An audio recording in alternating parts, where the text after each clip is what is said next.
Good day, all. How do I ask this question? We are talking about how one deals with flirtatious women, Apple Watch, and is it good or bad, along with the AirPods, the Snyder Cuts. Interesting. And an amazing photographer versus an amazing photograph. Listen up. We got a good one to go.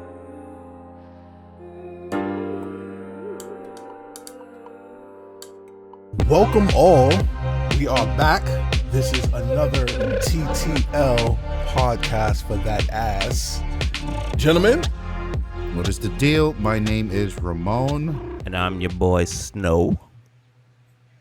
And I guess I will be hosting this podcast today. It is one only Kicks God. I think I'm changing that. There won't be any more Kicks God. Soon come. Soon come. That should be a DJ name. DJ Soon Come. Soon come. DJ Soon come.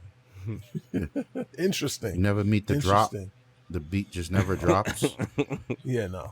Never drops. Or drop it on the two. Throw people off. Yeah. Not the one. Just drop it on the two. Not the one. Nope. Yeah, that is ugly. That is ugly. How to troll a whole party. What the fuck? What the fuck? You started mid-verse.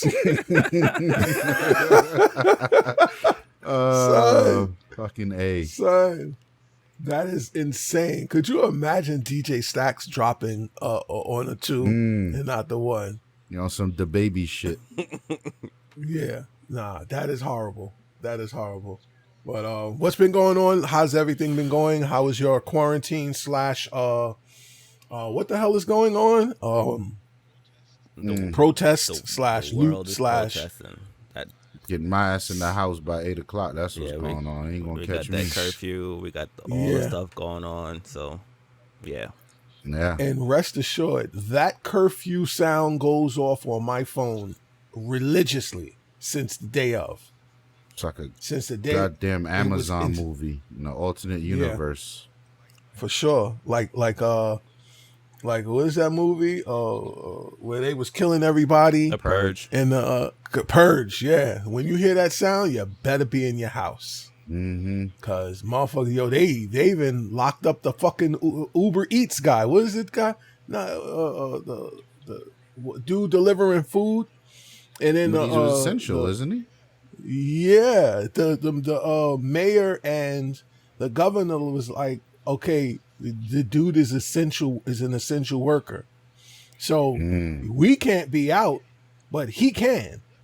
He's delivering food, and the cops was like, nope, take your ass straight to the precinct, straight to jail. Like, do not pass go. So supposedly the mayor addressed the commissioner of the police department and was like, hey, listen, I need answers, and it better be a good one. Spoiler, it will not be a good one. Yeah, for sure. One time we need to start getting people on here. Like, we'll call Larry. We get Larry on the phone or get Terrence on the phone. Like, listen, I want to know what happened. What's up with homeboy? And y'all locking up the food delivery guy like he's not essential. Reporting live from the streets. Fuck those delivery guys. Stay your ass at home. Sure. Yeah, nah, for sure. But yeah, man. So I want to say since the last time we recorded, I think I've seen a birthday. That's right. Happy birthday, my brother. Yeah, I am officially old. Not really older, but I think officially old. So what are you now? Really 48? No, I'm not, sir. -4. Why you got to get upset? You know what I mean? It's just a question, baby. It's just a question. Yeah, it's the wrong question to ask. It's just a number. It might be a number or two off. Just an integer, baby. Come on. No. Aaliyah said it, and now we crucifying the guy for it. Age ain't nothing but a number thing. Yeah, no. Listen, I have embraced my grays. You know, Yes, even you though have. my grays are not age related, but I saw my your they're there. Instagram.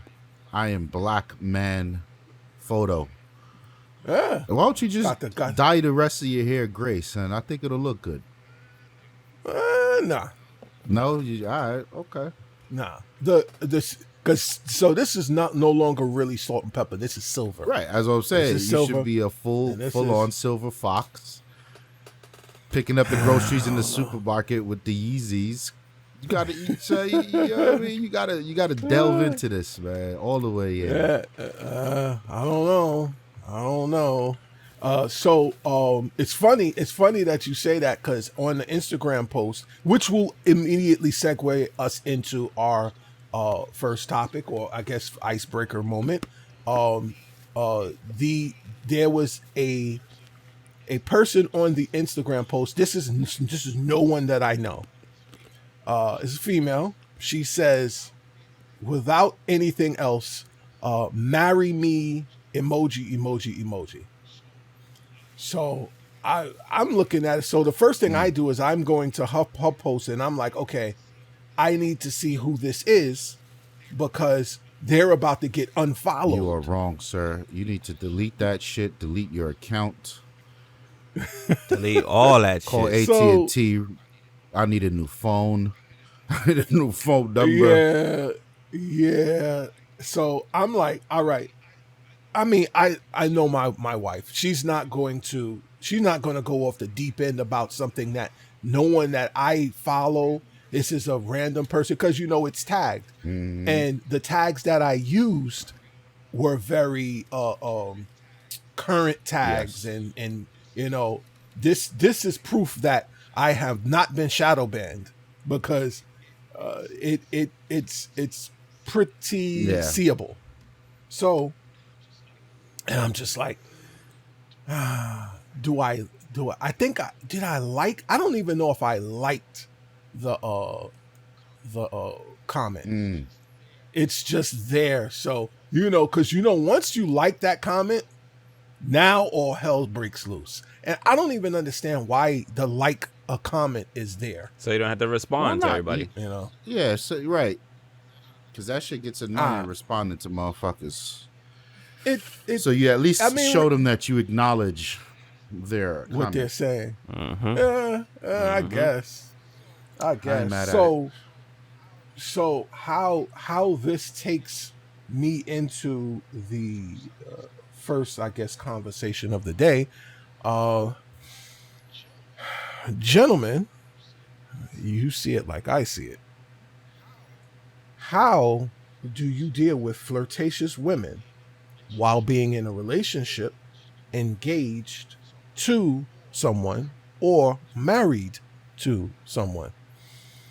Do you want to go first? No, because I think this question lands differently for I'm Ramon about to and I. recuse myself from this motherfucking I mean, conversation. I don't know if it lands different for y'all. Y'all gotta remember, I went through the trenches.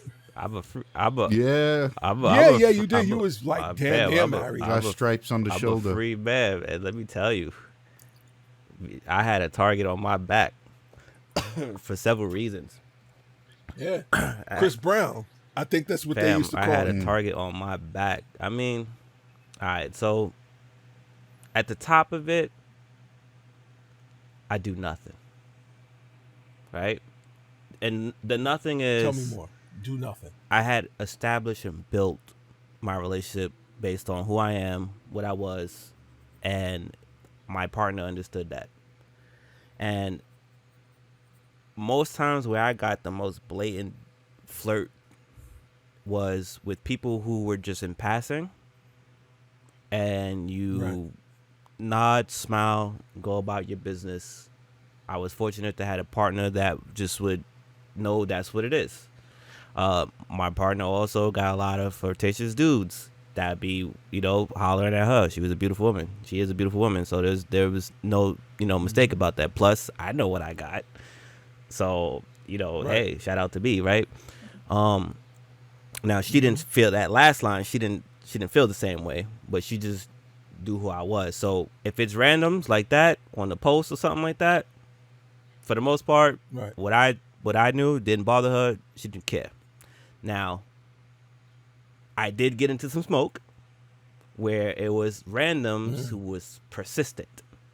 So how do I deal with that, right?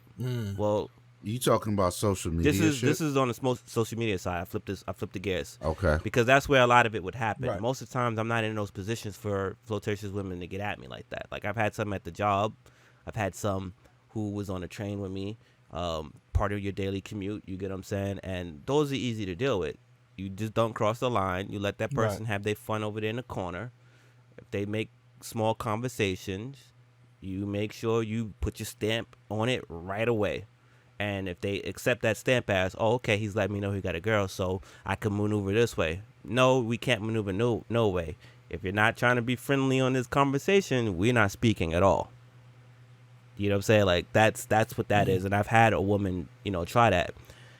She was bad too, but that's not what I was that's not what I was about. As far as social media goes, I didn't originally see it that way. The person who was consistently hitting me up would say certain things, giving me compliments and stuff like that, which dudes aren't used to getting compliments. And I'm so not used to getting a compliment that I don't think that anyone's giving me a compliment in a sexual way. I think like, oh yeah, I do look fucking handsome today. I feel like my mom said it. Thank you. And I just go about my business. Like I don't let it bubble up. Especially through fucking text or social media. You know what I'm saying? I count social media as text. Like I hate reading emotion into text. So there was a point where it got a little crazy. And even my naive ass, which, women think is negative, it's a good thing sometimes. I was like, okay, yeah, fam, no. And I had to, DM the person, like, hey, look, I didn't say nothing for a while, but this is looking a little bit crazy on my timeline. If you feel this way, that's not what I'm about. Let me reiterate, I have a woman, I'm not da-da-da. And she did the correct thing. Where it was like, oh, no, I wasn't thinking about it like that, da-da-da. I was just blah, blah, blah. She, she backpedaled, she danced on it. And that was that. Right. You know what I'm saying? In person, it was like that energy different, right? Because you can read that. And it's like, oh, wait, hold up. Because at work, I don't care. I'm single now. Anybody at the job trying to get at me, I don't care what it is. In fact, I might have lost out on a really great thing because I had that, we work together. No. You get what I'm saying? Like, nah, it's not happening. Stop. Go get fired or leave because I don't want to leave my job. You leave and we'll figure this out. If you really want me. But no, it got, I got put in a position one time where it was like stupid uncomfortable for me because it's not about who flirts with you. It's who you feel about a way flirting with you. That's the key. And I'm one of those people to where, like, if I feel a little bit, like, now I'm on your ass. Because I'm going to be in your face, and we're going to talk about this so we can stop it. Because I'm not going to let it just keep going. And that's usually how that's usually how I deal with it. Majority of it I ignore. And anything that looks real or creates any kind of, like, just like, this feels wrong, or wait a minute, what is this feeling? I take head on. No pun intended. Interesting. It can be a slippery slope. Ramon, do you have anything to? Oh man. And before you actually begin, Ramon, I feel like your approach to deflecting has always been groundbreaking. Yeah. From I was just being an asshole, man. Yeah. I'm sorry to the families and the mothers and the daughters caught up in my shit. For sure. I don't know. I got two stories. So one goes back to Street Fighter 4. Oh, well, I was whooping your ass? Nay, sir, nay. So Street Fighter 4 comes out. It's a big deal because we ain't seen a Street Fighter in God knows how long. Xbox 360 days. I get off of work too late. This is back when you go to your local game place because there was more than GameStop that was around, right? And you buy your motherfucking game and you run home. So I gets off of work too late. Must have been bulletproof Is fucking closed, fam. I didn't get this Street Fighter. So when I hop on the game online, you join in the Xbox party. Right. Every person in there is on the Street Fighter screaming, "Oh, this is." I was like, "Yo, fuck these dudes. I'm out." Like I don't want to play nothing. I'm upset. You know what I'm saying? Like you can't be the only person in the room that doesn't have the new game. Like who you gonna play with, fam? So many a days I've had that problem. Yes, and the shit sucks. So I'm upset. I'm like, you know what? I'm gonna just go to sleep early tonight because this is a strong L. Right. Gets up, goes in the shower, laying in the bed, and then mind you, at the time I was in a relationship. At that point, I was in a relationship for probably a year and a half, maybe 2 years. Right. Comes out to shower. The girlfriend at the time, she knocked out early because she gets up like 5 a.m. So can't even like call her to occupy my time. So I'm just laying in the bed staring at the ceiling. The fucking phone light up. Shout out to Windows Mobile. Phone lights up. Here come this shit. Hey, stranger. Yeah, that's how it starts. So I'm like, who the fuck is this? Mind you, this is back. This ain't no spam call. Spam calls and text messages weren't a thing. And I had the same number since I was damn near like 19. So whoever this is, same number, knows me. They got my number. And she's like, my name is X, Y, and Z. I'm just like, who? And she's like, X, Y, and Z from such and such. I'm like, nah, fam. So I ignores the text message in like 5 minutes. 5 minutes later, I was like, oh shit, that's right. I remember her. So I was like, oh, how you doing? We start talking casually, and she's an officer of the law now, and blah blah blah, and this blah. So we just chit chatting, catching up, and then somewhere the conversation goes wild left. Like left in a good way. No, she goes, I always thought you were handsome. Oh boy! The whole tone of the conversation was the complete opposite of when she So now I'm kind of like, first of all, I'm toppled, right? Like a game of Jenga. Yeah, like I'm like, hold on, did not see that coming. Nah, I don't know how to respond because I don't want no smoke, but I need to know more. you gotta be like, please tell me more. So we start flirting back and forth, son. Out of nowhere, the conversation escalates to another level. Yeah, I'm gonna come scoop you up in the what she call it at the time. She said the cruiser. I'll come scoop you up in the cruiser. We gonna get it on in the back. What and the I'm just fuck? like, all right, well, you're out of your fucking mind because we are not having sex in the back of no cop car, silly woman. And I fell asleep. That was it. And she was definitely outside waiting in that cruiser. Theoretically, no, because she ain't know where I live. But that was the end of that. The next day, I went, I don't know what happened at work that day because it wasn't relevant. The thing that was on my mind was making sure I got out of work early enough. I think I may have actually went out on lunch to buy the game to make sure I had it. Did you look out? Did you look out both sides before you step a foot outside, though? Nah, I fell asleep. There was a non-issue. So I get the game. I come home. My girl at the time's like, she's coming over. I'm like, all right, cool, whatever. Her phone stops working. So she's in the crib. She goes, yo, can I set my alarm for 5:30 on your phone? Yeah, that's fine. And I've never been that dude, right? Like if you my girl, chances are the passcode to my phone. Like that stuff doesn't really bother me like that. So she does what she does. I'm on the Street Fighter. It's ass kicking season. Shit talking is at 1,000%, and I hear weeping in the corner. So I look to the left, got hit in the face by Ryu, look back at the TV, look to the left again, the fucking round. I was like, yo, what the fuck is going on? I'm upset. I just lost the round. She's over here crying. I'm like, yo, what's happening? Old girl sees the text message.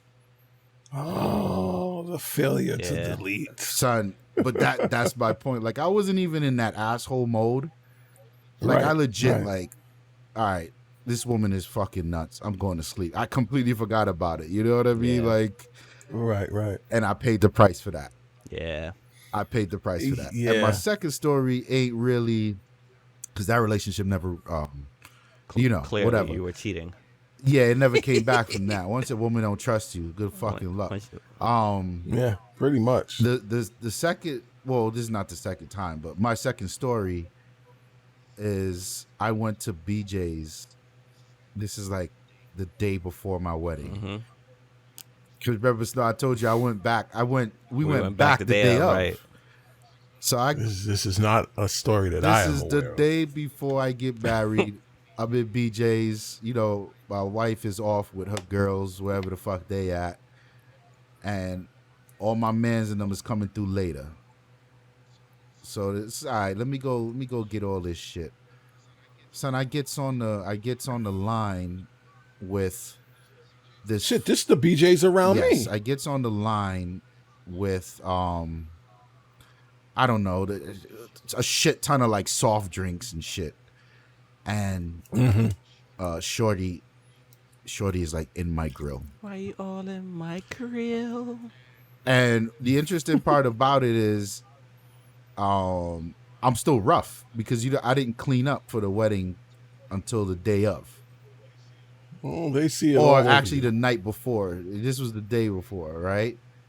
Right. And I'm out here in a black t-shirt and some fucking, I mean, well, you know how that is. There's still jewelry dripping. There's still Yeezys, whatever. But she's like on it. I'm like, yo, I'm feeling uncomfortable. Like, how's your day?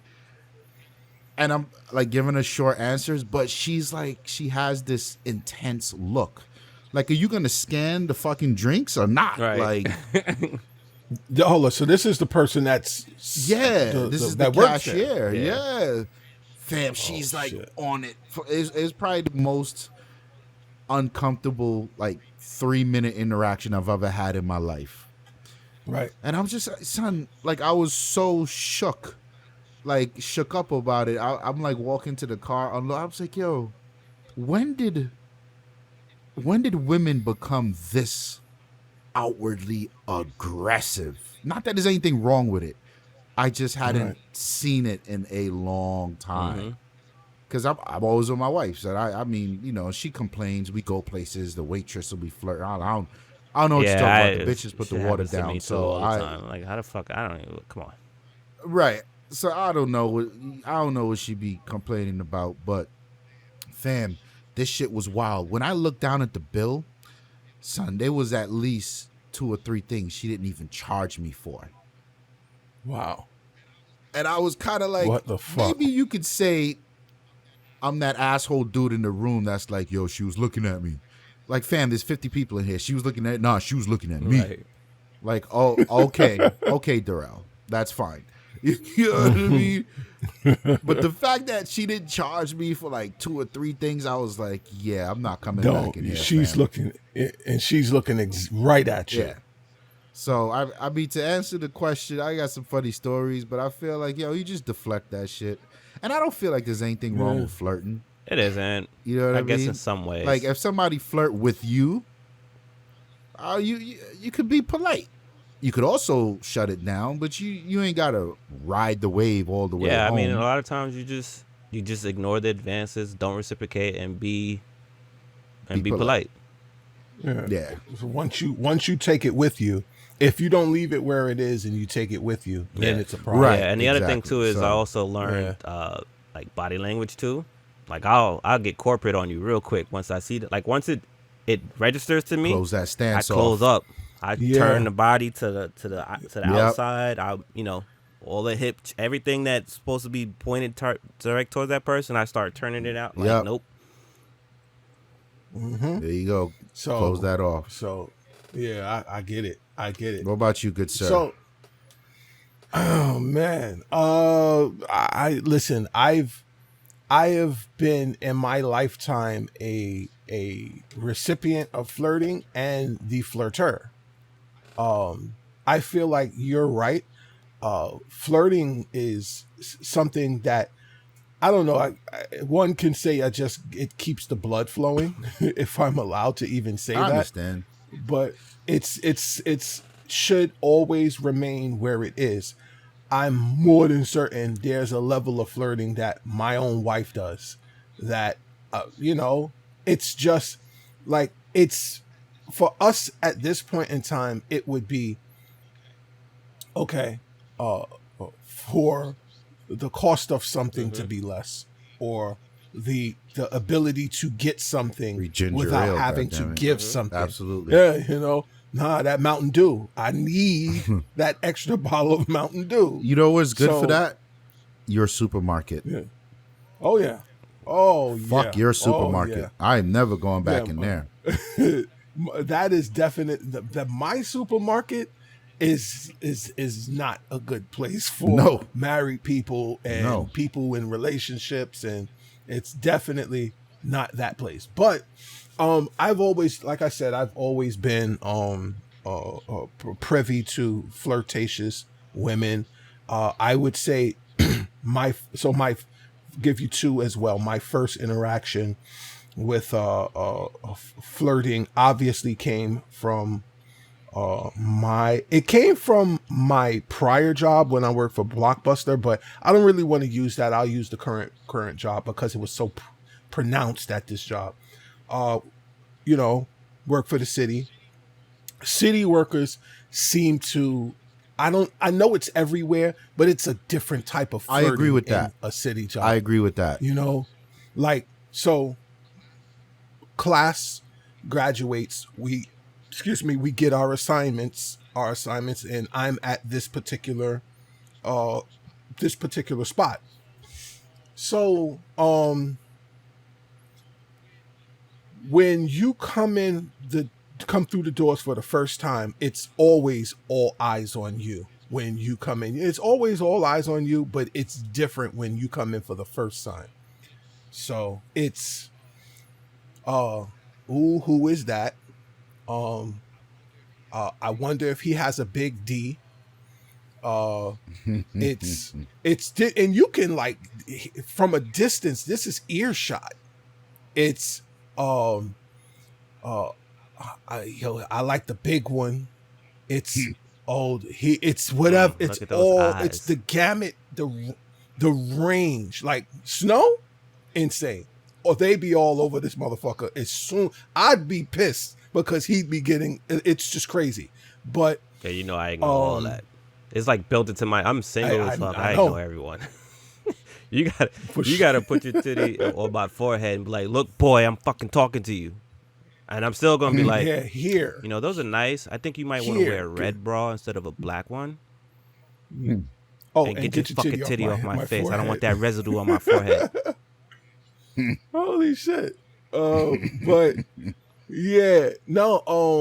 So we come in and this is what it is. So now I'm in a housing area. So how they do in a housing area, you're there, you're working. The first time it happens, it's the phone rings. You say, such and such, such and such. You say your name and the area that they've called. They just hang up. That's how it starts. So that was he's working over there call. So now one calls this person and then calls that person and then calls that person. Yo, he's at such and such. So then the next call is, hey, how are you? You good? Who you working with? Like, you call me to find out who I'm working with? This is, I'm not saying this, but I'm kind of looking at the phone because it's always a female's voice. You know when people are trying to flirt with someone. If a man calls, then I'm working with a female that he wants to know is working there. All right. However, there's a schedule, so you can see who's working on my area without having to call. So that's the second call. The third call is, hey,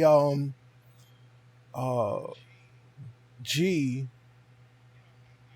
you know, I seen you coming to. I seen you at roll call today, and you look really nice.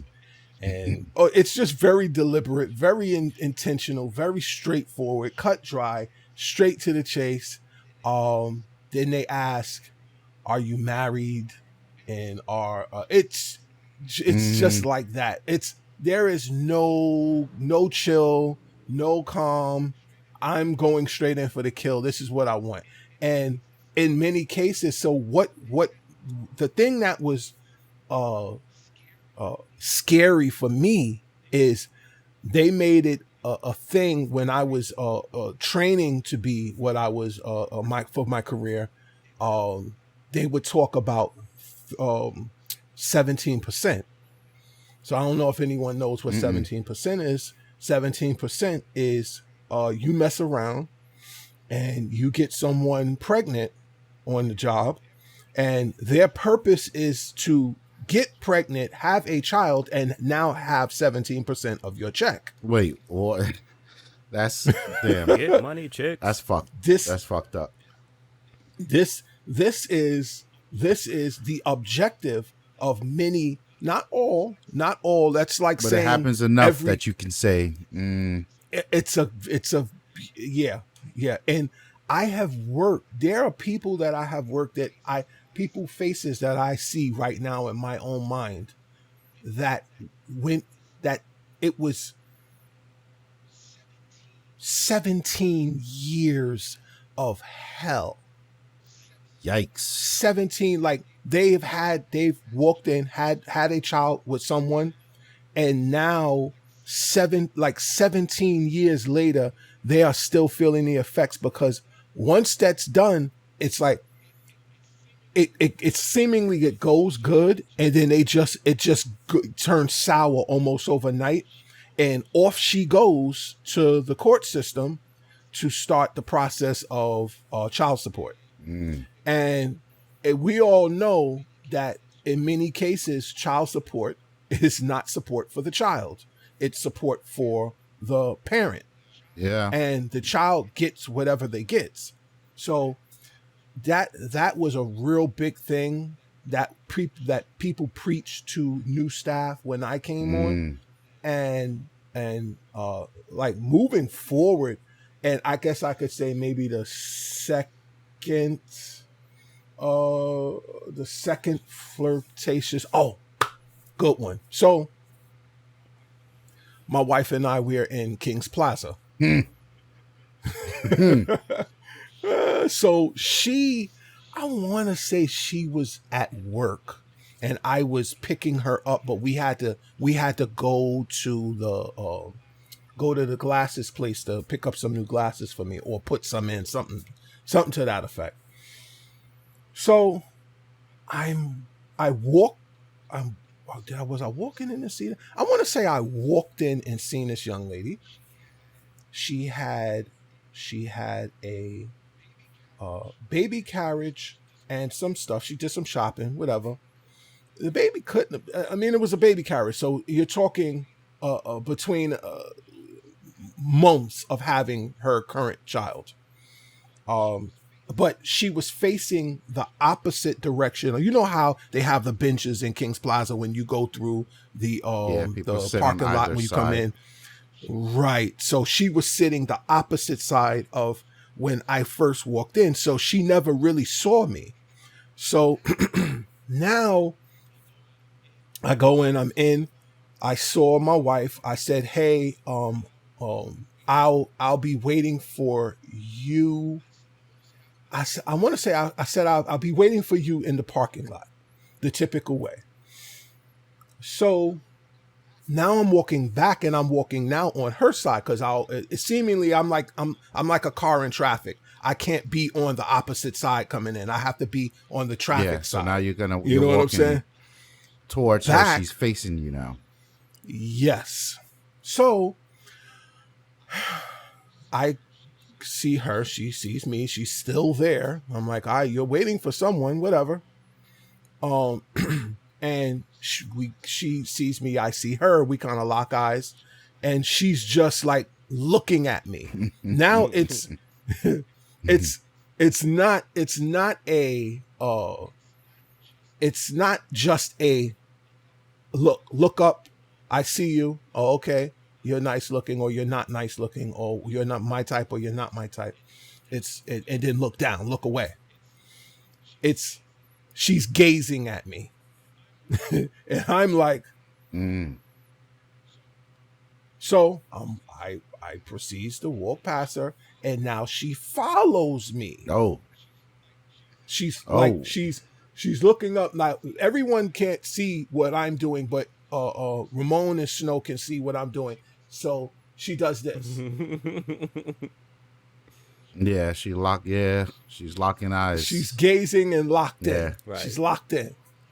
So I'm like, really? I ain't think nothing of it. I'm nowhere near that anymore. I'm nowhere near that.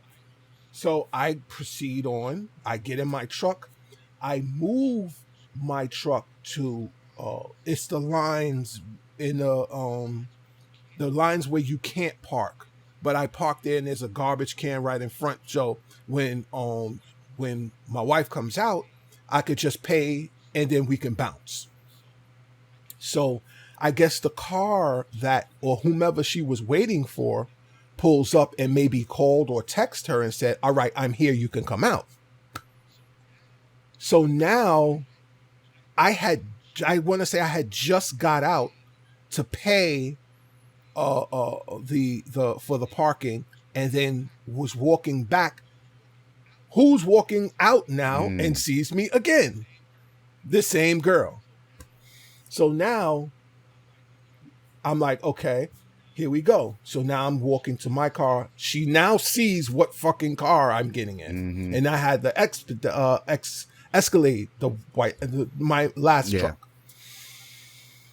Oh man. So now I'm sitting in the truck, and you can't really see me through the tinted windows on the side. However, she's in the front and my windshield wasn't tinted. And now she's just again looking at me, and now smiling. And I'm like, yeah, that silent pause is just how I was. It's like, okay, do I? No, you don't. First of all, no, I wasn't. I was certainly not. And she was attractive. She was one of those thick girls, but she was very attractive.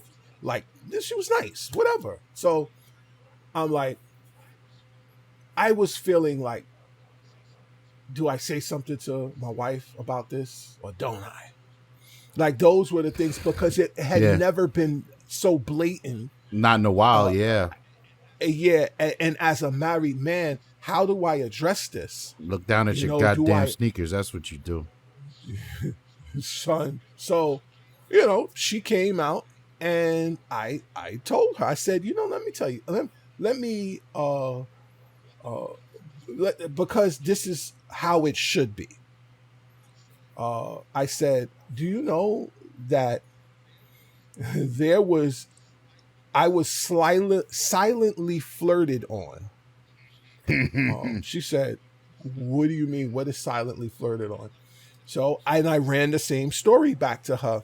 So the first thing she said was, she grabbed my shirt, the shirt on. She said, stop looking at these bitches in the wall. and then she said, I said, I wasn't looking. I saw her, and then she started looking at me. And then she said, These bitches don't know I'm fucking crazy.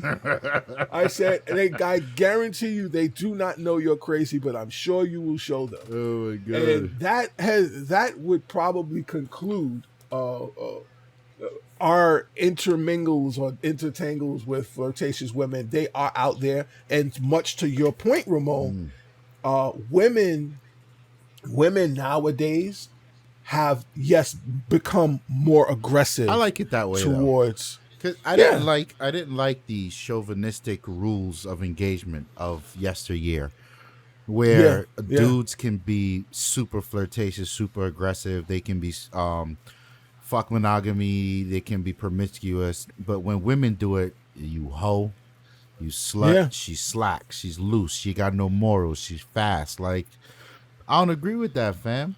I don't agree with that. Yeah, I get it. Keep going. You good? Yeah. I'm good. Okay. One thing I also say as a married man, Snow, you will get to know this soon because I believe your bride is on the horizon. Mm-hmm. Zero Dawn. Once you put that ring on, it's like putting a target on your back. Oh, you think I don't know that already? When you go out like drinking with the boys and shit, it's fucking retarded. I've watched it materialize, even back as far as like when I was in college. But actually, before college, I'd be out with some of my older boys who were already married. Shout out to them. They'd be talking about black people get run away from marriage, and the shit amount of attention that they would get with the ring on versus the dudes who was just there like just naked on the finger was ridiculous. Yeah, it was ridiculous. And that's when I got first you put might as onto well it. hit Amazon. Like if it's almost like you should, if you want to go pick up some chicks, put a ring on your finger. You might have better success. Yeah, but it also brings other stuff, right? So because I don't want to turn this into that type of conversation, but I know, because I want to put the word there, scumbag ass woman, right? That they'll see a dude with a ring on and be like, okay, he's safe. That's not the scumbag part. The scumbag part is then they start flirting with the dude. And they start being overly nice, right? So there's a difference. I was going to say this earlier. There's a difference between being nice and being flirty, right?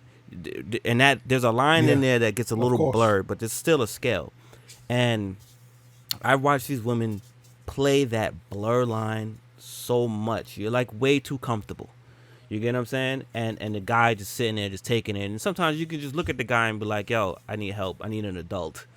It's like, and it's like, poor dude, you know what I'm saying? And he doesn't know how to deal with it because again, men aren't used to that type of attention. We're just not. Like, there's some dudes out there that if you hand them an ice cream cone, they gonna be like, oh, you love me. Like, no, you just look like you wanted ice cream. Yeah. Like it's hard for women to do nice things. Just gestures, random acts of kindness for certain guys without us going extreme left for it, because a lot of guys are guys in general just not used to that type of thing. So, that ring on the finger is like a gift and a curse. I know a guy who doesn't wear his ring for that very reason. He says he gets too much attention, especially when he's in the gym with it on. Well, you shouldn't be working out with your ring in the gym, but he puts it on his chain. He puts it on his chain so that way he doesn't lose it. Yeah. That's too much fucking work for me, goddammit. Yeah, I wouldn't really see, like, I wear my ring wherever, Only thing I don't do with my ring is shower with it. But even though I can, it's not something that I usually do. Right. But it is what it is. I can honestly tell you, it takes work. It takes work to avoid women with that bullshit. Once you know what I mean? Once you, it does. Son, they are pretty fucking aggressive. Once they see you've got that ring, and mm-hmm. and it, yeah. It's like I want to see if I can. That's what it is. Right. It's an No, ego bitch, thing. you It's cannot. so comedic. It's an ego thing. It's like, and you out drinking with the boys. You know what? Go ahead, bitch. Let me hear what you got to say. Yeah. You know what I'm saying? Yeah. Like you done already climbed over 3 tables, 4 waitresses, and a plate of wings. Like what's I ain't up? hearing nothing, fam. You- I walk, you know what I get up, and I mean? go the other way. And I've never had the rank. You get what I'm saying? Like I've been put in positions For sure. where For sure. I used to tell, like when I would go out, and I would tell people like, look, stop talking to your friends that don't know me about me, and don't play up my girl at the time. Do not play her up, because every time you say something dope about me, all they're hearing is this a guy for me? And then when you throw in the fact that he has a girl and she's this, she's that, she's amazing, she's this, is that, she's been on this, she's been, Oh, I could do better. and it's like, oh, let me see if she got him in the sack though. I'm gonna test that tonight. And I've had to have that fight, and I had to tell friends like, yo, stop bigging me up. Don't even like, yo, my friend Snow's coming, he's cool. Yeah. And just leave it like that. Yeah, I don't even know. I don't even know if that helps, because like there are situations where you don't play your friend, your lady friend doesn't play you up to another person, but they see you, and nothing says more, like a picture says you're attractive. In person says, okay, I can or I can't. If you're push up dope, on you this dope. That person. doesn't matter. You know what I'm saying? Like you're gonna get pushed up on regardless, but the build up, and then they see you in like, yo, this dude's dope. Right. That's the problem. It's too. Yeah, it's too much. Personality. 'Cause my personality is gonna carry, and Right. then the fact that I'm not coming in there like how most dudes will come in. Well, oh, hey, how you doing? I heard you my so and so. Like, nah. Hey, what's going on? Are you No. so and so friend? No Hey, doubt. My name what's is up? blah blah blah. You Let's good? have a good time, and then For I'll walk sure. off. For Fuck sure. the smoke. It's I don't know. I definitely wait, keep your fucking ass over there. This is my new and phrase. I'll keep my ass over here. Anytime I see some old bullshit, like you bitch, I live here. You know what I mean? You ain't gonna come at me with like I live here. I am doing nothing to fuck this up. You know what I'm saying? For sure. So now that we've broken that icicle, yeah. Apple. What about him? Sorry I had to do it. Well, it depends on what it is. Well, we talking Apple Watch Series 5.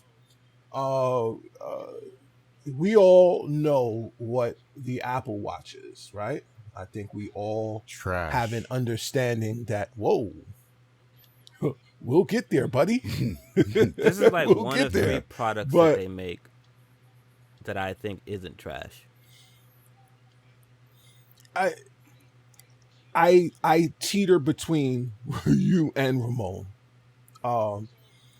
So we all, like I said, we've all seen the Apple Watch. We've all seen someone with an Apple Watch, or and pretty much its use cases. Now, one thing I feel about an Apple Watch, or pretty much any wearable tech specific to tech that goes around your wrist, it is very specific to people, person to Their person. needs, yeah.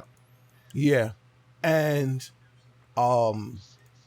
since I've always talked to my wife about wanting an Apple Watch, and she too has talked to me about this Apple Watch that she's wanted. It's the Hermes Apple Watch. She just wants that, whatever.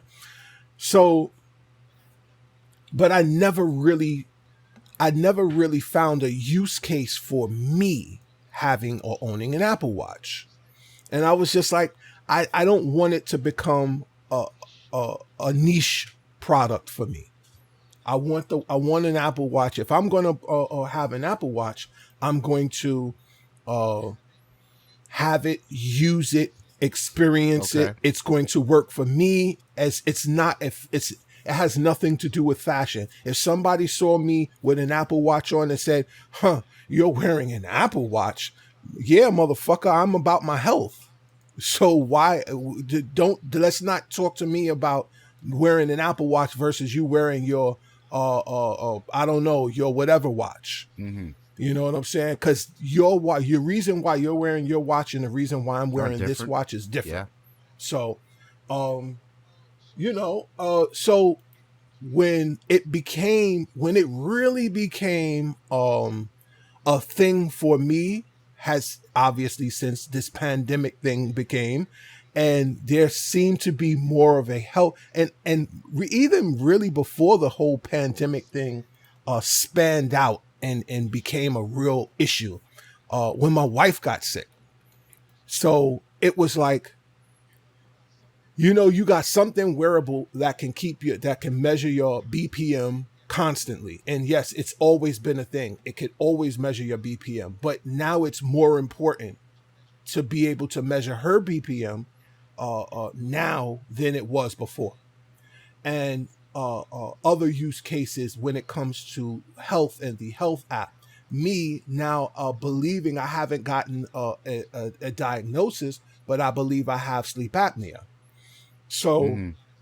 if you guys are unaware, of anyone out there is unaware of what sleep apnea is, it is the inability to fall into a deep sleep. Sleep apnea is REM sleep, rapid eye movement sleep, and a light sleep. So, and those two portions of your sleep, that is when you commonly hear people snoring. So when you snore excessively, you probably would, in most cases, many people that snore tend to be overweight.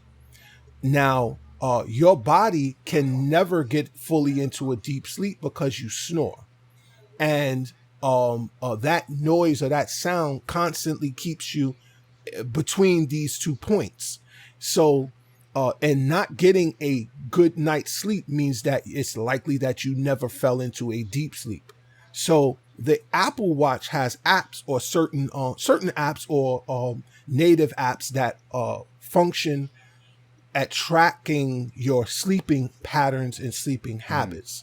And the fact that we don't really consciously know it, but we go between just about being awake and being asleep very commonly. So it's very important to me at this point in time, along with now we going into coronavirus, and now I think that I've become more health conscious than I ever was before, where I see now there is a need to have an Apple 5, an Apple 5 series watch, particularly for that reason, and now the ability to that it serves as it doubles as a phone as well. Yeah. So Yeah. in my line of business, quote unquote, um, having a cell phone on your person is not a good look, because if that phone falls out of your pocket, whatever, if somebody sees it, what have you, you might as well kiss your next 15 days goodbye paid. And if you're found with a charger, it's 30 days. So, the reason that I feel like it makes sense for me is, well, I can hook the AirPods. We'll talk about that as well. Those are automatically paired with the watch. So I can go anywhere and just make a phone call. If my phone rings, boom, got it. Hey, what's up? Provided there isn't anyone around. What's up, yo, whatever, and then exit. I try not to text as much on it, because the texting that's a chore. I don't really feel like speaking a text, and writing a text that doesn't work either. It's until they figure out Send a some voice sort of memo. keyboard situation. Yeah, that's the only thing you can do, and it does allow you to speak the text, and then it'll put. But I just can't. I haven't gotten wrapped my brain around that whole Okay. thing either. But there are its use cases. However, it is really it's really not the best at looks. they haven't really nailed the look. It's gotten better. It's only gotten bigger. I mean, but that's at the end of the day, it's a piece of tech. Yeah, it's a piece of tech. I mean, I get your complaint because when you look over at the Android side, they've got the Circle watches, right, and they've got all that other shit going on, but it's nowhere as close as functional and well integrated as Apple. So, Son, I'm not too upset at Apple's shortcomings with the watch. Plus, they're the market leader. I mean, yeah, that's another thing. And I don't really care about the market leader part so much. It's the functionality part that comes with it. It's a dope piece of tech, though, man. That watch is pretty much amazing. The Apple Watch Series 5, it's way better if you're in the ecosystem of iOS, right? Yes.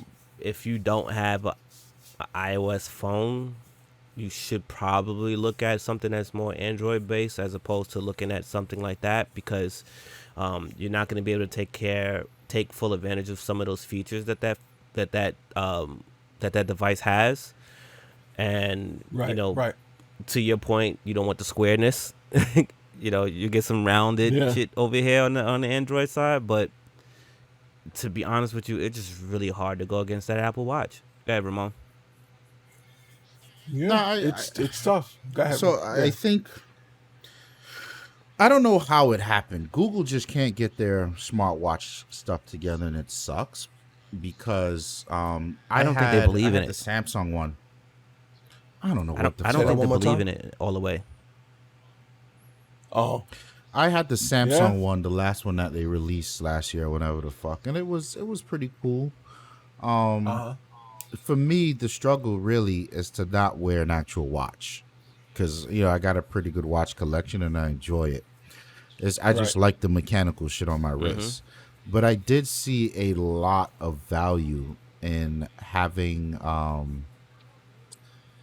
the notifications come through on the watch and shit. Like, I'd be on the train in the dead of winter, and instead of like rustling and tussling to pull out your phone and change the song, you know what I mean? Like, just look at your watch and next. Like, that stuff's super dope. The text messages were a little bit of a distraction. They're cool if I was like, the phone was in the office charging and I was in the kitchen. I'm talking about when at work, because the IT office was right next to the kitchen. So I'd still be able to see what's going on without having my phone out. And it was pretty cool, but for me it became overload. Like, I don't have my phone in my hand for a reason, because I'm focusing on this task. Why would I want that distraction now on my wrist? But then the health, Apple started to double down on the health. That was my big thing. Yeah. And like, even today, if it wasn't, I'm waiting for it to get a little cheaper. Because a lot of that health stuff that they did was behind the paywall of the expensive version. So you're looking at $350 and up. So I wanted to get it for both my parents, but at $350, it's a stretch, because I don't even know if they'll actually wear the fucking thing. If you tell me they can get it down to about $200 and we can get all that monitoring shit, they can see their health. Like, all right, cool, I'll play ball. Right. But I think Apple, they found their lane. You know what I mean? It's the health shit. Double down on that. So I'm not, I'm not wholly mad at it. I'm just on a fuck Apple lifestyle. It is definitely fuck Apple when we're talking to AirPods or about AirPods. So part of my birthday collaborative effort that was given to me, I was able to get the AirPods, the AirPods Pro, the Pros. Now, I kind of have a basis. So, you had let me hear what the AirPods sound, the older version, and they're not bad. They weren't bad, but they weren't the best. Yeah. They weren't the best. and I hear. So now you got the AirPods Pro. Now I don't know if you were able to adjust No, some of the settings through. Okay, so you no, couldn't. I guess that's what make these the pros and whatever. right. All right. So the ability to, it's funny. It's funny. And sometimes I wonder what goes through people's mind at Apple. The ability to allow someone to hear what's going on outside of the headphones by putting it on I forget the term that they use. Basically, if I have them on my ear and there's no music playing, I can hit this setting and I can now hear everything going on. Yeah, As the ANC. mic, So active yeah. noise cancellation. Yeah. Well, no. This is the reverse of noise cancellation. It's still the same thing. This, Yeah. oh, okay. Because they use All the right. same speakers to either block it out or bring it in. Yeah, they use the mic to Yeah. bring it in, Mm-hmm. even while music or something is Yeah. playing. Now, I'm assuming that their thought process is, hey, someone asks you a question or needs to converse with you while you're listening to whatever you're listening to. They can do such. My thing is, I don't want to talk to anyone while I'm listening to whatever I'm listening to. So that's why I put my headphones on so I can be immersed in whatever I'm doing or I'm listening to. So if I have to say something to somebody or someone has to say something to me, I press pause, or I take one of the earpieces out of my ear. Yeah. Hey, what do you got to say? And now the noise cancellation is fine. The active noise cancellation, it does shut out a lot of noise. You can still hear some residual, but it's still it still needs work. Okay. So what I would Go say ahead. to your point real quick,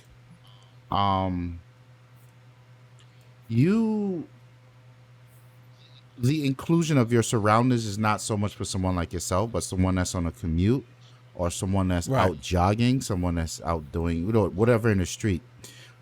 Right. You're supposed to be able to hear what's going on around you, You should. right? Yeah. And that's why noise cancellation on the street's so dangerous, because you can't hear cars coming, honking, blah blah blah. And that's why they have first of all, this is nothing new.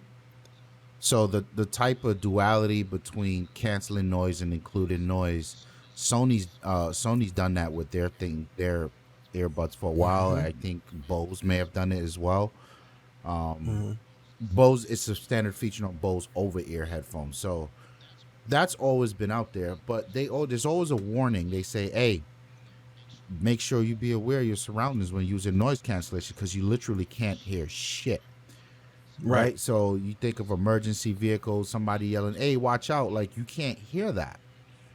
So they needed, I think it's a responsible piece of the tech that allows you to still pay attention to what's going on in your surroundings and not be completely closed off. And then also in an office setting, it's frowned upon to use headphones like that.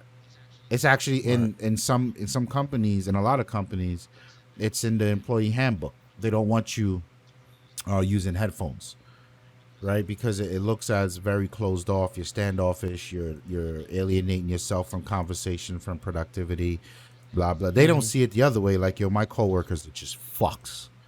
I ain't trying to hit them. You know what I mean? But that feature allows you to get in your zone with your music or whatever, and still be aware when someone is reaching out for your attention.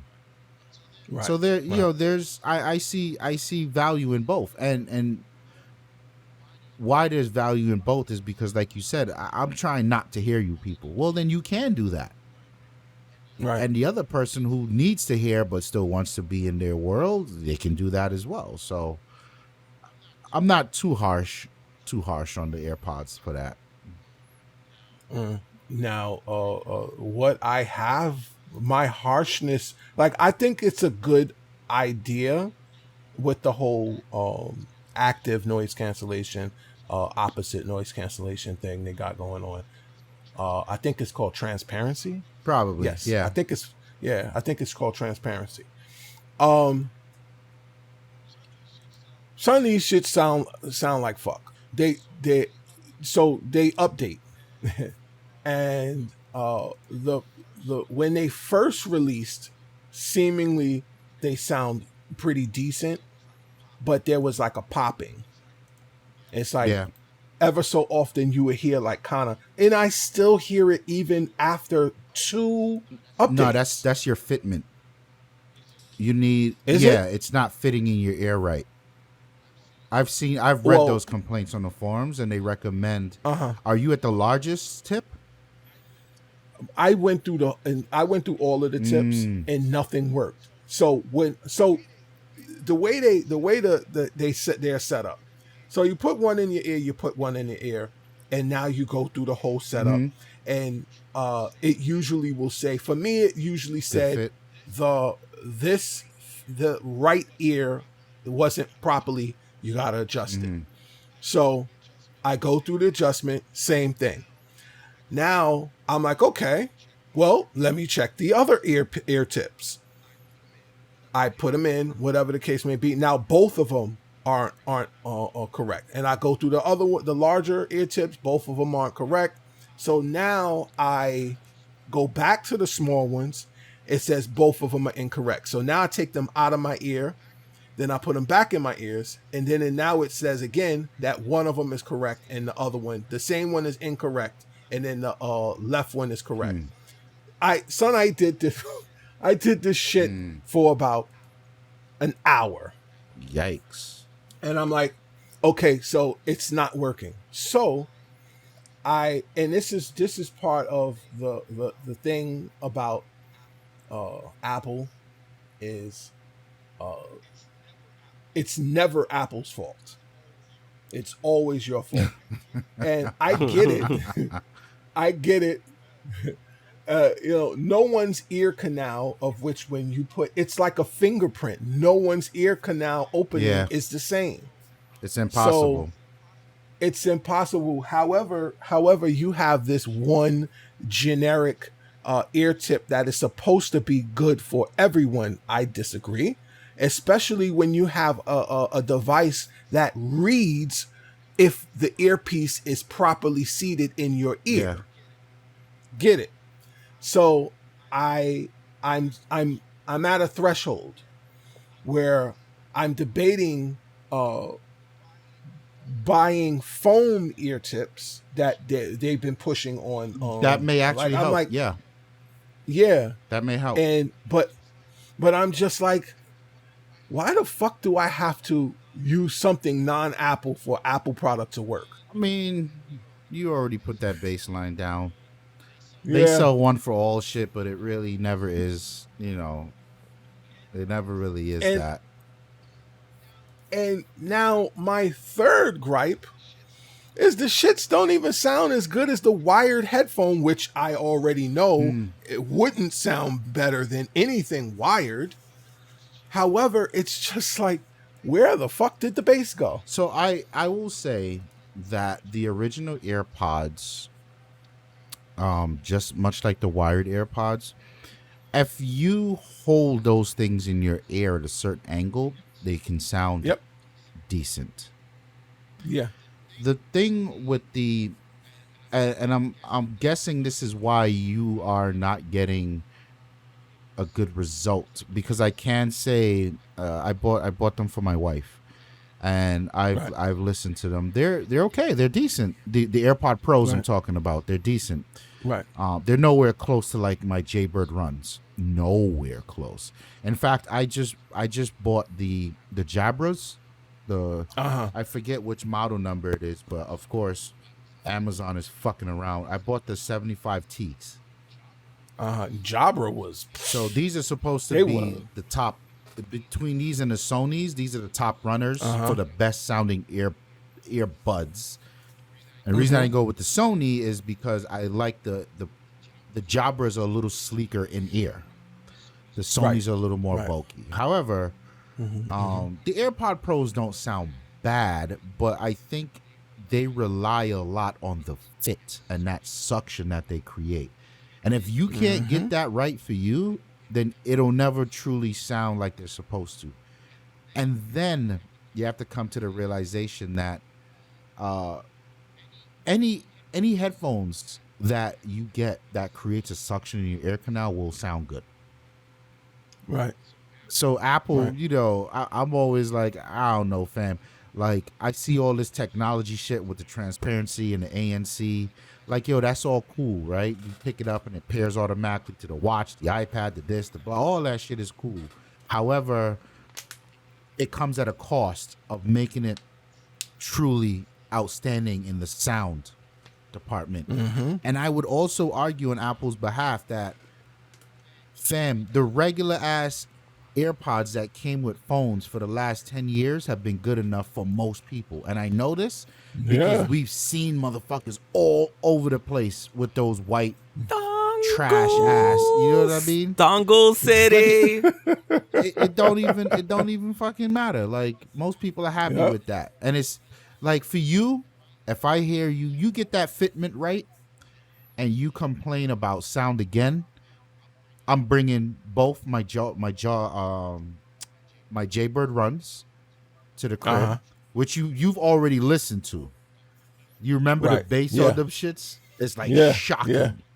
And then I'm bringing these Jabras, and you're gonna have to make that decision. And I think you still won't bite because it's the convenience of how the AirPod Pros work with everything else is the big feature. Gonna bite because secretly he's an Apple fucking fanboy. I also agree with that. You know, and this is what I have to deal with on a podcast on a Saturday morning. You got to deal with IRL, God damn it! That's your dog, baby. I come in his man house and scoff at his entertainment section. Well, you know, it is a well-developed entertainment section. That's foiled by Apple shit. Hey, it works. In this time of unrest, it is because it works. Problem you won't that do everything better. you have is white. Actually, my Apple TV is black. Oh, it's spray painted black. My iPhone is green, and my Apple Watch is black. You out here with the Nigerian flag? I respect it. Sir. Yeah. Why not? So on to more pressing matters. Okay. So all right. So before you got on, me and Snow were talking about the Snyder Cuts. Can I tell you? You're gonna have to tell me. Can I tell you that I like saying the word Snyder? If your name is Snyder, and this is due to Hollywood, I think you're some type of scumbag. Yeah. He's funny.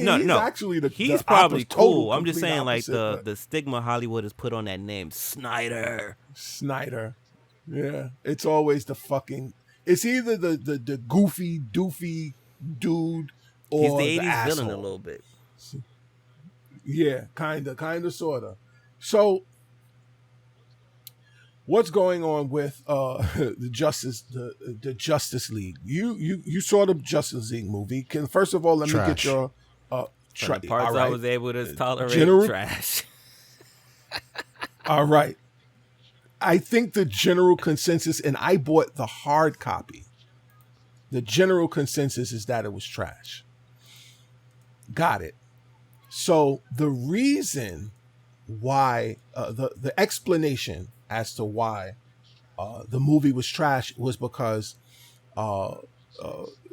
Zack Snyder didn't get a chance to finish working on the project because he had a family issue, and along with a family issue, he was also doing another movie on top of that.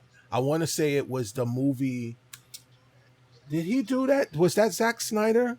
that did the German movie with the German No war. clue.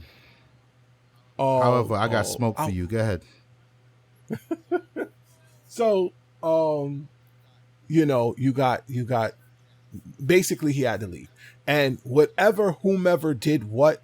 So Warner Brothers is arguing with DC about what the fuck, why are you doing this to the movie? You had the situation with Superman's mustache and how it had to be digitally remastered or digitally removed from his face, and he looked like a fucking goofball in the movie. All of the shit that you had a problem with, and that literally took you straight out of the movie at the beginning because he did the thing with the kid, and I was just like, wait, what the fuck is wrong with his face? So now they did reshoots. This is for the HBO version, so this is good. This is not going to be in the movies. This is going to be on HBO Max, and it's going to be 2 hours longer. Hold the fuck up. Let me hear you, sir. Hold the fuck up. We're not talking about a new Justice League movie. We're talking about the same Justice League movie. Nah, fam. No. Absolutely not. Hang on. I got questions. Now, how much was his involvement the first time? Before he had to step away, how much, give me a percentage of what he contributed to. Did he step away at 10%? Did he step away It was like at 10-15%. Okay. 10-15. Like they had a lot shot, but in the scheme of making a movie, a lot still translated into only maybe 10-15%. 20% is a stretch. So he's the director, right? So how the Yes. fuck did they shoot everything without him? Shit got shot. Story. There was so much got shot. So much got shot, and now it's time. It's editing time. Yeah, but And the now problem you with got- that movie isn't editing. It's in part editing because there's always a long version. So this Zack Snyder version is basically a longer version of what we saw, and his version or his version of the story versus what Warner Brothers wanted to show. And Warner Brothers showed what they showed. And it didn't tie it. There was a whole bunch of loose ends. Shit just was it was convoluted.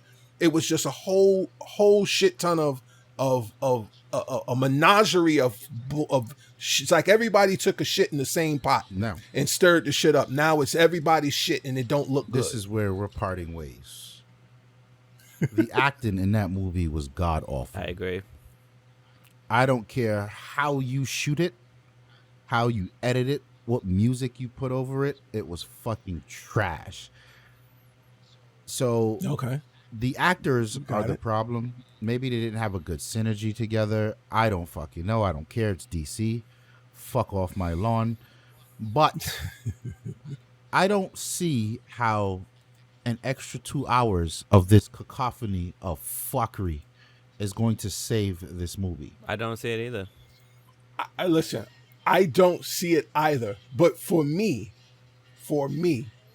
the only reason why I'm willing to give this shit a go, is because of the fact that this guy, Zack Snyder, is claiming, listen, this is not the movie that I wanted to show. There is a movie that I wanted to show that is much better.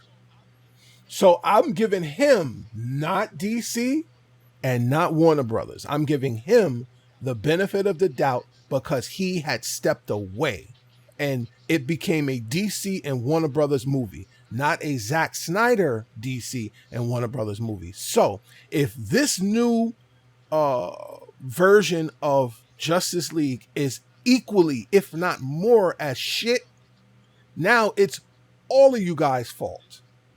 This is my spewel about it. Sir. Now, Yo, fam, I just don't see how adding more of the same with the same actors. If the movie was done 10%, right, and we're already complaining about how the actors executed their thing, then you're just adding what, the 10% that he shot and directed.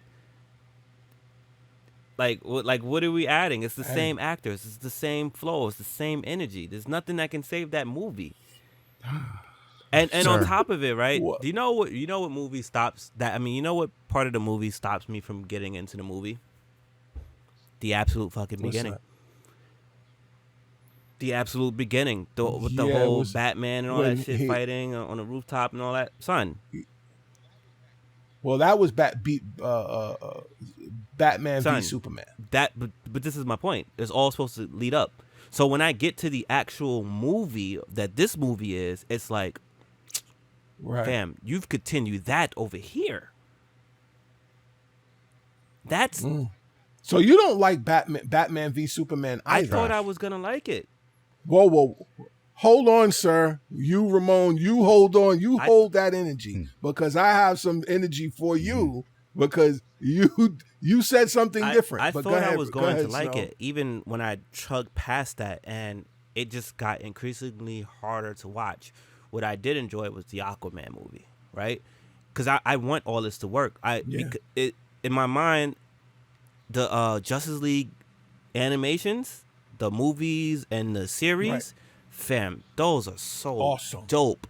So I'm like, okay, we're gonna put it in movie form. I'm okay with the actors that they got. You know, all right, build your world, let's do it. And I've not been given that. And it's not holding a coin to Marvel. No, a good movie is a good movie. Period. And it's just not translating to whenever they're all playing buddy together. It's not working for me. So I just really don't see how 2 more hours of that. I'd rather sit through the Casino and the Titanic 2 more times before I'll sit through this movie. What the fuck you got to? What's wrong with the Titanic? Nothing. It's just. Oh, okay. It's a long movie. Like once I see your long movie once, it's very rarely you ever go catch me watching it again. Yeah, for sure, sir. Oh yes, you, sir. What say you? I don't give a flying fuck about Aquaman and his aqua friends. What Snow said is generally correct. If it's a good movie, it's a good movie. However, I will not allow you to drag me off this Rian Johnson cliff again. I don't know nothing about Snyder, whatever the fuck, but I have allowed you to infiltrate my thinking and placing faith in a director, and you delivered me a Star Wars movie that was fucked. I didn't deliver. Yes, sir. I ain't got nothing to do with that movie. You said, Rian Johnson is going to be the new president of the United States. He's going to change hunger for all mankind. All these things you told me. And I got 2.5 hours of John Boyega yelling Ray. So he did it in the last one. Yes, he did it in all 3 of them. I'm not placing my faith in these fucking directors, B. I don't feel, son, you really want to make this movie right? Then you do a reshoot and recast if you must from the beginning. There's no amount of editing that can, son, every time I see that scene with the Game of Thrones motherfucker Drago, whatever the fuck, sitting on Wonder Woman's lasso of truth. Fucking DC is so corny. And he starts like, I really like you guys. Like, it's such a fam, the actors may on their own be capable actors because I quite enjoyed the Wonder Womans. Right. But together there's no synergy, and if there's no synergy among capable people, then you got to look toward the leadership, which is the fucking director. He can't fix that. Yeah. He can't fix, it's already done. Well, but this is what they're saying is he can and will fix it because now he's back 100%. Oh, goody. And he's dedicating his 100% towards this being the cohesive movie that he anticipated. I get the cohesive How far part. Are you going out? I get the cohesive part, right? But who's to say that the people who released it when he was only 10%, if they could have released a 4-hour movie, would it not been cohesive? You know how many people would like to release a 4-hour movie? You know how many of those Marvel movies are probably supposed to have been 4-hour movies, fam? Right. If you don't get your point across in 4 hours, do we get to hang you, like publicly, and not by the neck? Absolutely, hang you comfortably, and we all just get to throw water balloons at you, like, yo, fam, you had us up in quarantine.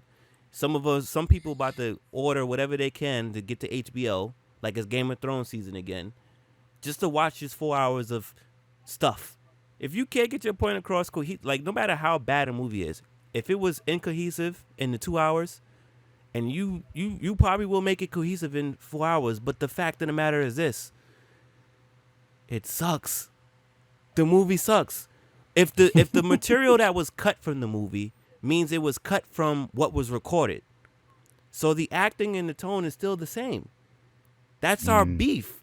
And then any other beef that we had, some people had beef with CGI, some people had beef with certain special effects, some people had beef with certain sonically charged thing and iconography in the film, and that means it's going to carry out for another 2 hours.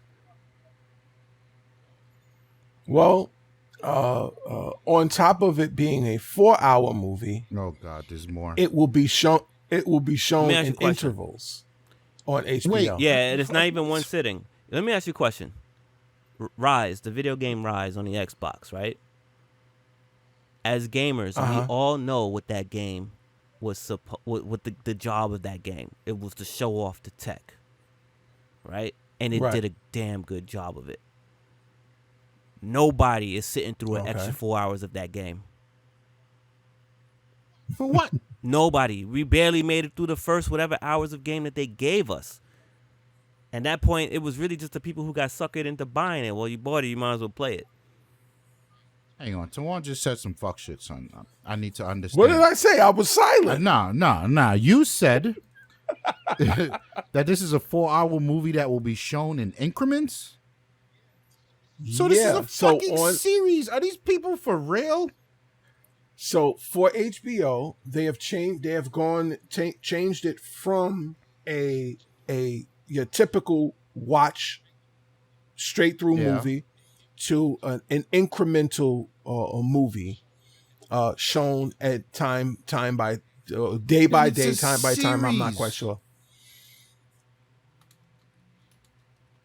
Son, what world are we living in, right, son? That's some Donald Trump shit.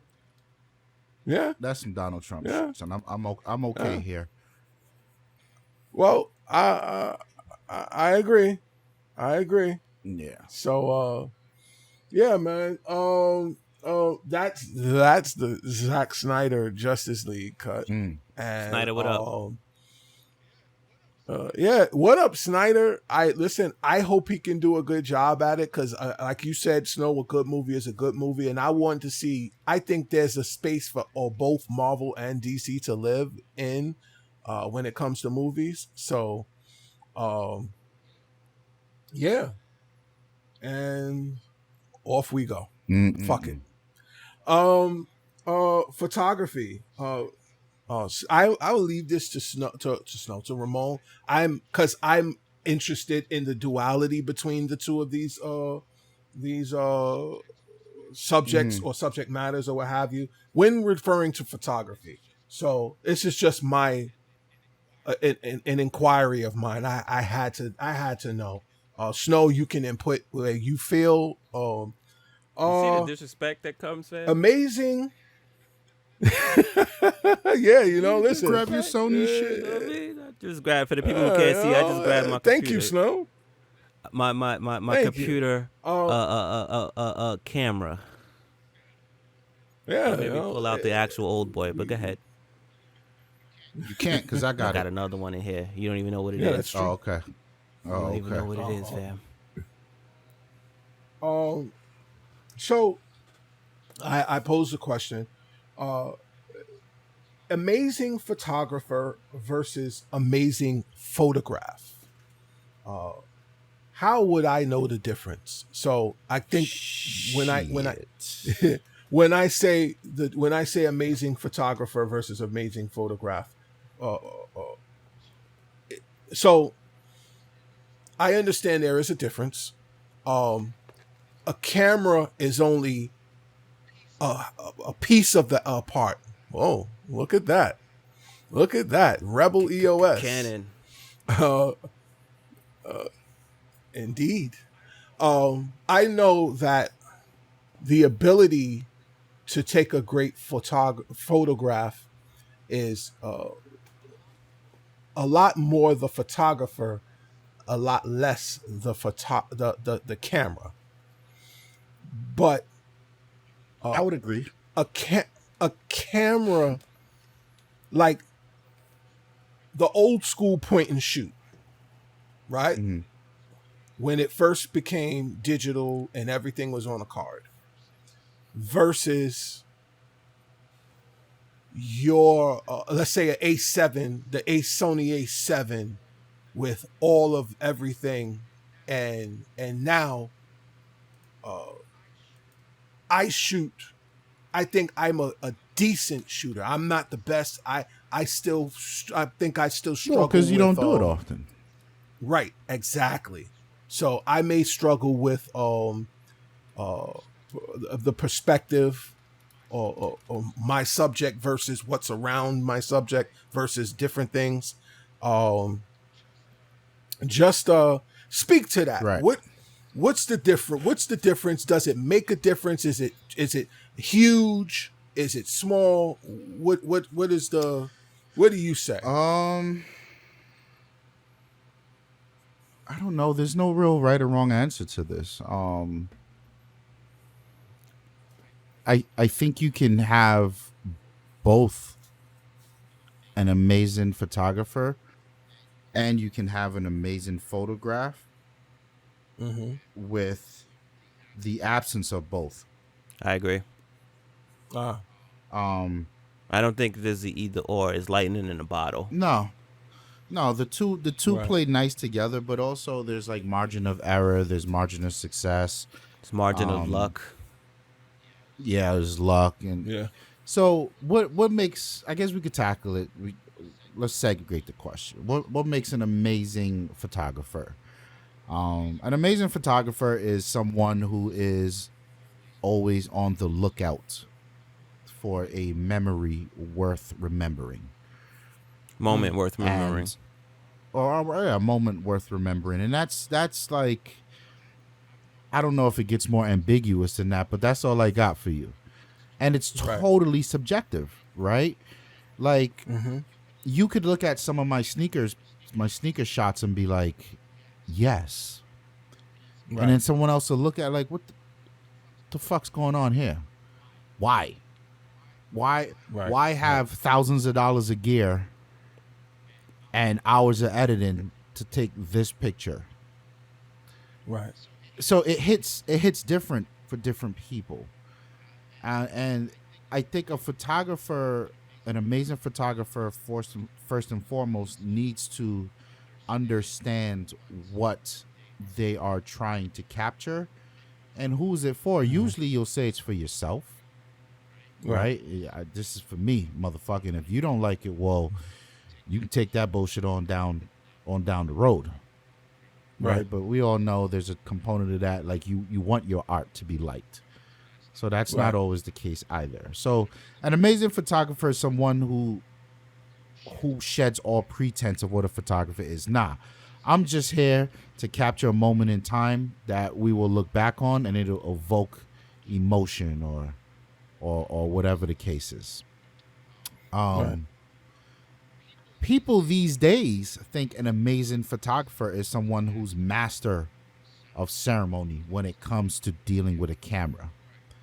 Right. The technical aspect, right? And I would put that into, if you would align that concept up against my career as an IT professional, is the reason I'm such a sought after professional the fact that I know the technical workings of Windows? No, but I do. It's I'm who I am because I know how to troubleshoot around all things in that realm. Right. We're talking windows, routers. You know, we're talking business, budgets, managing vendors, managing teams, people, office politics. Like these are all the things that go along with the technical aspect of it, just like in photography. So there's photographers out there who, and you see them in the YouTube comments, this sensor is trash because if you go up to this ISO, you'll see banding. Like, who the fuck cares? And then you start digging in, because I've done it, right? You start digging in, and I've done it because they came from me. Because I'm on my channel saying, yo, these things don't matter. It's just a limitation. It don't matter. Like, what are you talking about? You're fucking stupid. And then you start looking for these people, and you start to realize they can tell you the mathematics behind how ISO is calculated on the sensor, but they don't have any good work to show. Right. You know what I mean? That's like telling me you can reboot Windows remotely from a command prompt, but you don't have a reason to use Windows. Like, I get it, but like, why? Right. You know what I mean? To what end? So I think these days a lot of people see technical photographers as a good photographer, and I think it's quite the opposite, because a lot of technical photographers don't know how to instruct models on how to pose. They don't know how to make a curvy model, and by curvy, you know, that's PC for a bigger model, seem more attractive to the camera. They don't understand, you know, they don't know these what you would, I guess you would call, the soft skills of photography. And that's also a hindrance. You can't be super specialized in one and not understand the other. So that's the photographer part. Now, a photograph.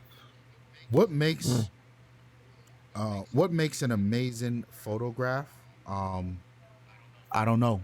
You tell me. You get what I mean? That's it. It's also subjective. It's not up for debate. You tell me. Did you react or not? Did you react? Cool. How did you feel? Cool. How come? What part of that photo made? That's the conversation you got to have. Well, then that is a dope photograph to you. Right. Like if you look, we about to go off the deep end, right? Right. You ever watch a porn video and you don't know how quite to feel? And then what do? You start like, I don't know about you. Let me dive in the comments. And then the motherfucker's like, God damn, clean your room. And you're like, yup, I'm out of here. You get what I'm saying? There's a lot of that in photography.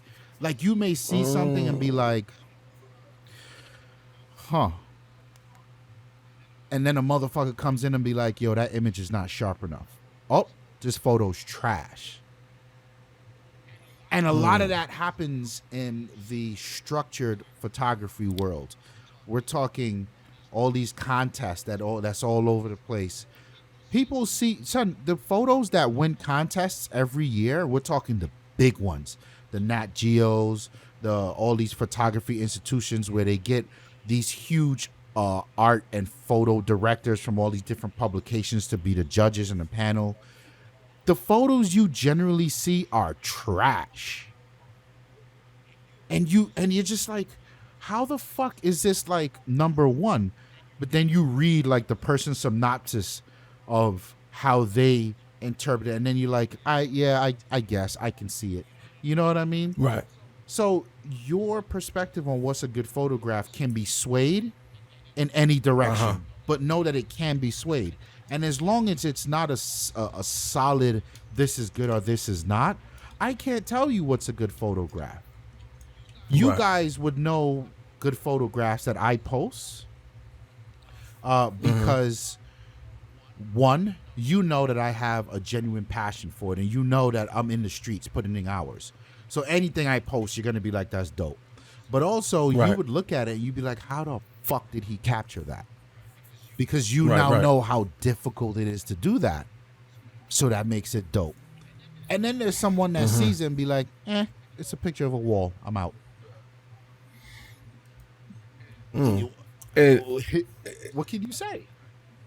Right. Like I've seen a lot of your photography, like whether you were taking a picture of a wall. There are many what they call it's like solid image photography. Very few what I call very few subjects, just a Yep. story.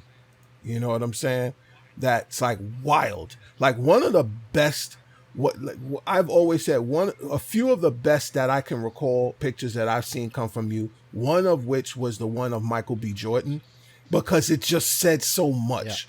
Like his face when you caught him turning around to get it. It almost seemed like he was preparing for the. It was a photo shoot, and he's preparing for the photo, and he turns around, and you catch the shot, and it's just like, and it's snowing. It appears cold. It all of that. You almost felt the viewer almost felt like I'm cold now because I'm looking at the picture, and it's like. It's you know what I'm saying, and one of the other pictures, it was actually you guys had went to, I want to say, what was it, the Manhattan Bridge, and you guys caught the picture of the like the highway through the gate. Yep. And that was the 9/11 memorial. Yeah. So I think let me hammer in the point with the Michael B photo, right? That photo is amazing to me, and it's important to me for a few reasons. At this point, I had already done my outlier hours.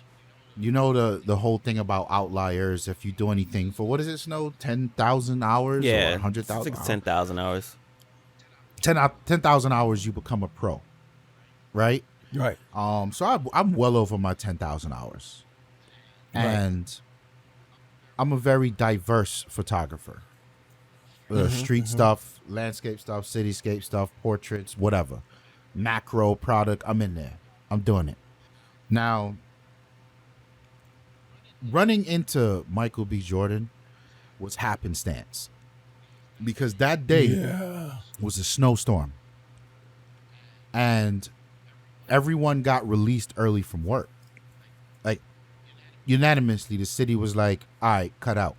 It's 1:00. This shit is coming hard. Everybody go home. What I do, I grab my camera and I went in Dumbo. I'm here to capture this storm. So it's literally only myself and Dumbo. No, and this is unheard of, right? In Brooklyn Bridge Park. It's just me. And I'm walking around, and the shots, a lot of the shots you guys never seen because I never posted them from that day, but they're wild. They are amazing shots. And I'm saving that for gallery work. Now, I'm walking, and I see a crowd of like four people actually, in front of me. Right.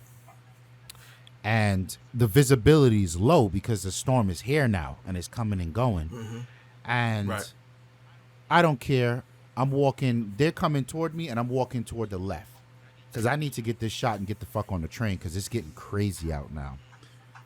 So I'm getting my shot. I got my shot. I turn around, and they are now like right behind me. Not a big deal. And I notice, there's some black people in the crowd or whatever. All right, cool.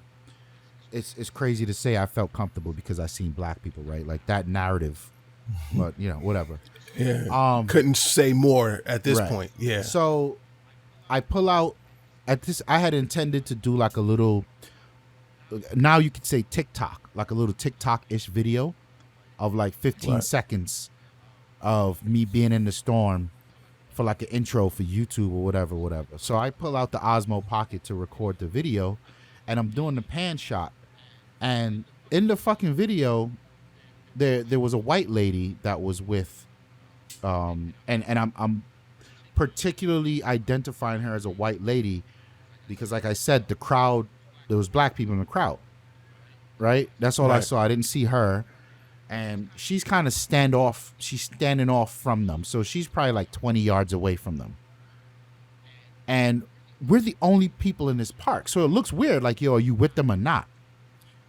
So she's now, as I'm doing my pan, I'm looking on the camera, and I see her looking at the camera. I was like, is this bitch looking at me? What the fuck you looking at? So I look up, and I'm looking at her, and she's got this look on her face like, yo. So I'm like, the fuck? What you trying to do? Like, and then she's making this like, yo, like, look over there. I'm like, what the fuck's going on? So I look over there, and then I'm like, wait. And she was with them. I found out Okay. she was with them later. So I look over there, and I'm like, that dude looks familiar. So I look back at her, and she's like, I'm trying to tell you, look over there. So I look again. I was like, oh, shit, that's Michael B. Jordan. So he was on a photo shoot, which I since found out it was a photo shoot for Coach. So because it was, again, two black photographers. So one of the dudes looks like it was his man's. Like, that was his, you know how famous people got like an entourage? It was his man's. Right. And the other dude was the actual photographer. And he didn't have no lights, no flash. He was just doing his thing. So I was like, fam, it's now or never. So I was like, yo, pardon me, guys. Is that... So his man looks around, was like, yeah. and then Michael just kind of looked back at me like... He didn't say that. He just looked back like, what's up? So I was like, yo, that's dope. Do you mind if I just get a shot? And he was like, yeah. Come on in. But he goes, well, actually, hold on. And then he looked at the photographer, and the photographer's like, nah, I seen the homie over there. He know what he doing. Let him get his shot. Right. So your Michael goes, all right, come through. And then he goes, make it quick, fam. I'm cold as fuck. Fair. So he kind of, because at that point, it was coming down, and then it stopped. And it was cold. So, like, when snow stops, it kind of turns into water, and whatever get wet is in this weird phase where it's not going to freeze and get even colder for you. So he's there. So he shakes the jacket off, and he's like, all right, I'm ready. And then he just turns around and looks right at me. Bong, got it. One shot and I'm out. And I kept I was like, all right, thank you. Be safe. He was like, yeah, no problem, fam. He dapped me up, and I just bounced. And I didn't quite understand the significance of what just happened until I went to go down in the train station to get back, and my legs was kind of like shaky. Like that nervous, you kind of like almost jello that shaky. Jello shaky. I was like, yo, hold up. I started thinking different. I'm like, yo, let me take this memory card out this camera in case a motherfucker grab my bag. You know what I mean? Go ahead, motherfucker. You grab the camera, but I need this shot. Yeah. I need this memory card, son. Yeah. And I got home and I saw that image, and I just sat there and was like, wow. And it's not so much about the image, and it's so much that when the happenstance and the image, it was the amount of work that I put in. That when it was my opportunity and I only had one shot, that I was able to nail it with no recourse. That was why that shot was so important to me. Yeah. You know what I mean? So that was the Michael Jordan last shot. Yep. Championship shot against Utah. It was like one of those shots that, like, when I saw it, when I want to say, did you show it to me, or did I see it on the gram No, I first? showed it to you. So when I'm looking at it, and it didn't hit me until you posted it. I immediately felt like the shot was dope because it spoke so much. It spoke a lot to your character. It spoke a lot to your strive, and it spoke a lot to your drive to be that photographer. That like, this is the guy. Like, you need some shots done, I'm going to refer you to this person. You know what I'm saying? Website. It's on the website because I know people are like, I need to see this. For RT Perspective. RTperspective.com. Yeah, I know it. Nah, but it's just the point of the whole story was there's so many different reasons why a shot could resonate with someone that makes it an amazing photograph. Like, I've gotten a response from people that I've never gotten a response. I didn't even know people saw my work. Like, people was texting me one off. They was hitting me in the DMs like, yo, you took that picture?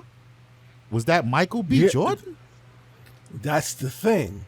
You know what I'm saying? Like, and it was also, it's my commitment to the craft that made me go out there. I didn't have a choice. I had to be out there in that snowstorm because this is what I love to do.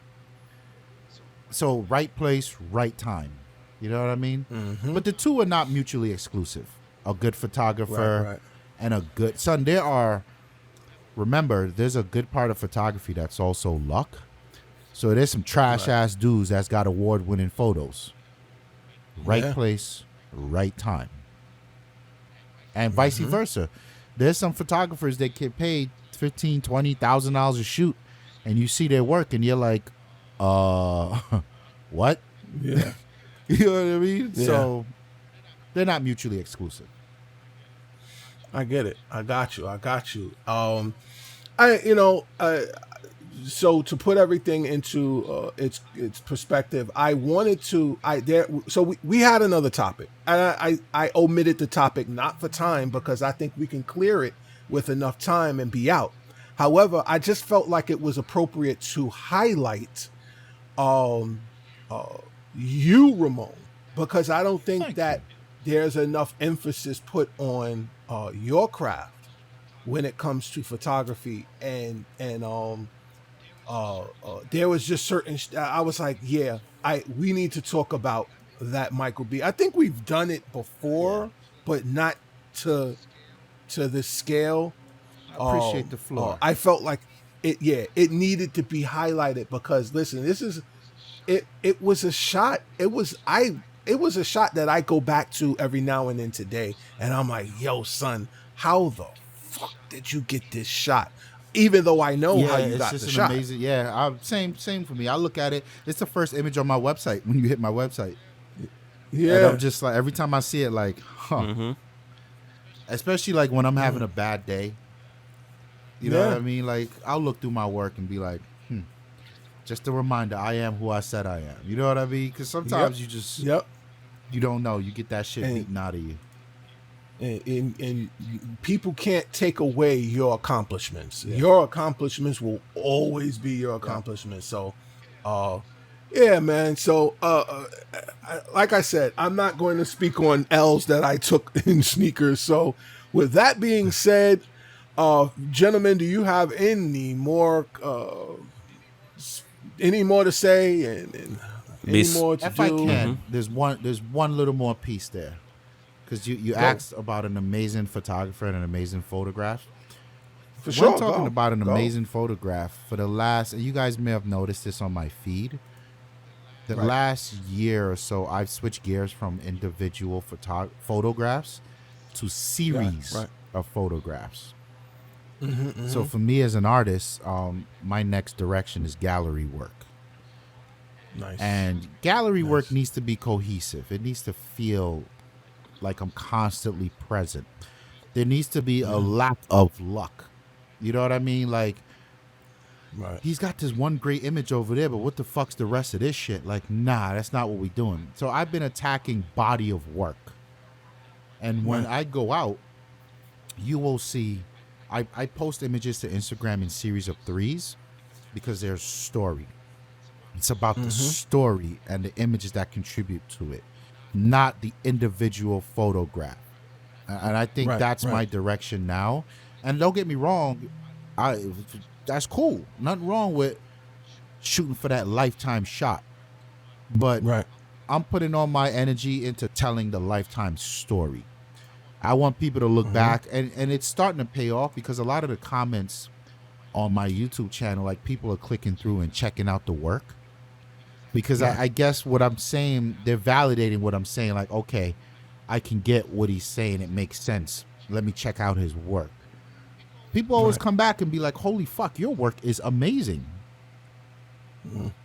And it makes the difference to me that they're saying my work.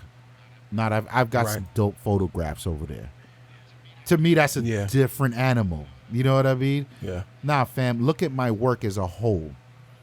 And tell me what you think. So that's just wanted to add that in there. For sure. Snow, anything on you provide the tools. I mean, I ain't really got too much to say right now. Y'all know what time it is. This we don't like to date these things, but For sure. This I'm comes out gonna when say it comes though, out. this was recorded on June 6, 2020. It's a lot of history being written right now. If you don't know, get to know. For sure. And I'm gonna leave it like that. For sure. And on that note, I don't even really think there's much else to say. History is most certainly being drawn, written, etched in stone on this very day. I guess that's it, fellas. Look forward to us in the future. We got more stuff coming. Hey, and I'm out of here. Special shout out to the Wives Club, Ramon's wife, my wife. I live here. Snow doesn't have a God wife, damn it, bitch! but I live here. we support. My wife we is support. PlayStation. Yeah. We gonna talk about the PlayStation. My mistress is grilling. And how good of a wife the PlayStation. My mistress is is. grilling. My name But, is Ramon. Yep. My name Snow? is Snow. You are. And hey, it's me, Kick God. That's gonna name change soon. come. Soon come. We outta Soon here. come. That's my new name for now. Soon come. I'm out. Peace. We out.